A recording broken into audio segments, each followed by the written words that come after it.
अस्सलामुअलैकुम, आप देख रहे हैं के न्यूज HD। में हूं हारिस अली शाह गिलानी। चलते हैं आज की अहम खबरों की तरफ। रुख करेंगे साहिवाल का, जहां से रिपोर्ट कर रहे हैं हमारे नुमाइंदे शान अहमद। सूबाई मिनिस्टर के दौरे के दौरान DHQ अस्पताल की इमरजेंसी बंद कर दी गई। 1 घंटे तक अस्पताल की इमरजेंसी बंद रखी गई। मुतअद्दिद मरीजों और लवाहिकीन का इमरजेंसी बंद करने पर एहतजाज।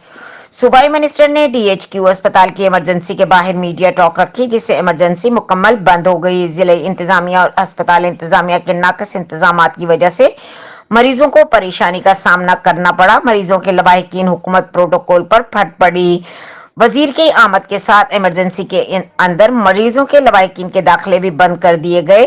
मुकामी सहाफी के सवाल पर कि इमरजेंसी की दाखिली और खारजी रास्ते प्रोटोकॉल की गाड़ियों खड़ी करने पर सूबाई वजीर आग बगोला हो गया।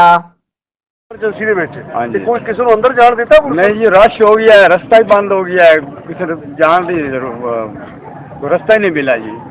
ਰਸਤਾ ਹੀ ਨਹੀਂ ਮਿਲਿਆ, ਕੋਈ ਰਸਤਾ ਨਹੀਂ ਮਿਲਿਆ। ਜੀ ਸਾਹਿਬ ਦੇ ਨਾਲ 10-15 ਗੱਡੀਆਂ ਸੀ ਜੀ, ਐਮਰਜੈਂਸੀ ਦੇ ਅੱਗੇ ਲਾਤੀਆਂ ਗਈਆਂ ਨੇ। ਕੋਈ ਮਰੀਜ਼ ਆ 11 ਵਜੇ ਦੀ ਗੱਡੀਆਂ ਪਿੱਛੇ ਖੜੀਆਂ ਸੀ, और ना कोई मरीज आगे जा सके, ना कोई अंदरों बाहर आ सके, ना तो कोई बाहरों अंदर जा सके। लोगों ने इतनी परेशानी हुई। लोगों ने मसले हल करने वास्ते आंदे आ। मेरे ख्याल कि इन्हां दे आन दी वजह नाल लोगों ਨੂੰ ਪਰੇਸ਼ਾਨੀਆਂ ਬਣ ਰਹੀਆਂ। ਭਾਈ ਉਹਨਾਂ ਦੀ ਗੱਲ ਸੁਣੋ, ਪਾਇਆ ਨਾ ਸਰਕਾਰੀ ਤੌਰ ਤੇ ਇਹਨਾਂ ਦਾ ਪ੍ਰੋਟੋਕੋਲ ਖਤਮ ਕੀਤਾ ਜਾਵੇ।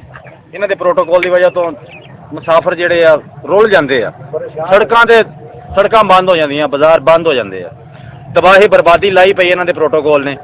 ਸਾਨੂੰ ਇਹਨਾਂ ਦਾ ਪ੍ਰੋਟੋਕੋਲ ਨਹੀਂ ਚਾਹੀਦਾ, ਨਹੀਂ ਚਾਹੀਦਾ। ਐਮਰਜੈਂਸੀ ਬੰਦ ਕਰਦੀ ਇਹਨਾਂ ਦੇ ਪ੍ਰੋਟੋਕੋਲ ਨੇ। ਇਹਨਾਂ ਦਾ ਸਰਕਾਰੀ ਖਰਚੇ, ਸ਼ਹਾਨਾ ਖਰਚੇ ਉਹ ਬੰਦ ਨਹੀਂ ਹੋ ਰਿਹਾ। ਗਰੀਬ ਜ਼ੁਲਮ ਦੀ ਚੱਕੀ ਅੰਦਰ ਪਿਸ ਰਿਹਾ, ਖਤਮ ਹੋ ਰਿਹਾ ਵਾ। मजीद खबरों और अपडेट्स के लिए हमारे साथ रहिएगा। तब तक के लिए अपना ख्याल रखिएगा। अल्लाह हाफिज।